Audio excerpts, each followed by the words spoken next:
ನಮಸ್ಕಾರ. ಇದು voice of Vijayanagara. Hagaribommanahalli ತಾಲೂಕಿನ ಜನತೆಗೆ ಮತ್ತು ಅನ್ನದಾತನಿಗೆ ವರುಣದೇವ ಸಿಹಿ ಸುದ್ದಿ ನೀಡಿದ್ದಾನೆ. ನಿನ್ನೆ ರಾತ್ರಿ ಸುರಿದ ವರ್ಷದ ಮೊದಲ ಭಾರೀ ಮಳೆಗೆ ತಾಲೂಕಿನ ಪ್ರಮುಖ ಕುಡಿಯುವ ನೀರು ಮತ್ತು ಕೃಷಿಯ ಜೀವನಾಡಿಯಾಗಿರುವ ಮಾಲವಿ ಜಲಾಶಯಕ್ಕೆ ಹೊಸ ಮಳೆ ಬಂದಿದೆ.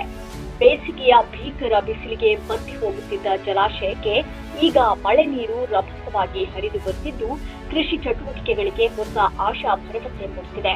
ಈ ಕುರಿತ ಒಂದು ವಿಶೇಷ ವರದಿ ಇಲ್ಲಿದೆ.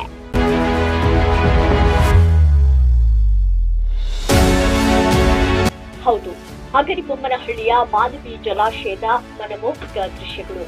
ಇತ್ತೀಚೆಗೆ ತಾಲೂಕಿನಲ್ಲಿ ಬೇಸಿಗೆಯ ತೀವ್ರ ಬಿಸಿಲಿನಿಂದಾಗಿ ಜಲಾಶಯದ ನೀರಿನ ಮಟ್ಟ ಸಂಪೂರ್ಣ ತಳಹಿಡಿದಿತ್ತು.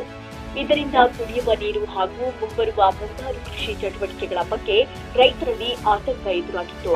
ಆದರೆ ನಿನ್ನೆ ರಾತ್ರಿ ಸುರಿದ ಭರ್ಜರಿ ಮಳೆಯು ತಾಲೂಕಿನ ಜನರಲ್ಲಿ ಹೊಸ ಚೈತನ್ಯ ತುಂಬಿದೆ. ಜಲಾಶಯಕ್ಕೆ ಮಳೆ ನೀರು ಒಳಹರಿವು ಆರಂಭವಾಗಿರುವುದು ರೈತರ ಮುಖದಲ್ಲಿ ಮಂದಹಾಸ ಮೂಡಿಸಿದೆ. ವಿಶೇಷವೆಂದರೆ ಇತ್ತೀಚೆಗಷ್ಟೇ ಮಾಲವಿ ಜಲಾಶಯದಲ್ಲಿ ಹೊಸ ಗೇಟ್ ಅಳವಡಿಕೆ ಕಾಮಗಾರಿ ಯಶಸ್ವಿಯಾಗಿ ಪೂರ್ಣಗೊಂಡಿತ್ತು.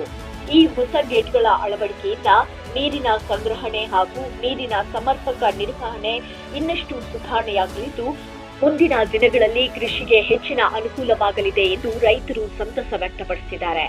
ಮಳೆ ಬಂದರೆ ಜಗತ್ತನ್ನು ಸಲಹುವ ರೈತನ ಮುಖದಲ್ಲಿ ನಗು ಮೂಡುತ್ತದೆ ಎನ್ನುವ ಮಾತಿನಂತೆ ಮೊದಲ ಮಳೆಯಲ್ಲೇ ಮಾಲವಿ ಜಲಾಶಯ ಜೀವಕಳೆ ಪಡೆದಿರುವುದು ತಾಲೂಕಿನಾದ್ಯಂತ ಸಾರ್ವಜನಿಕರಲ್ಲಿ ಹರ್ಷ ತಂದಿದೆ.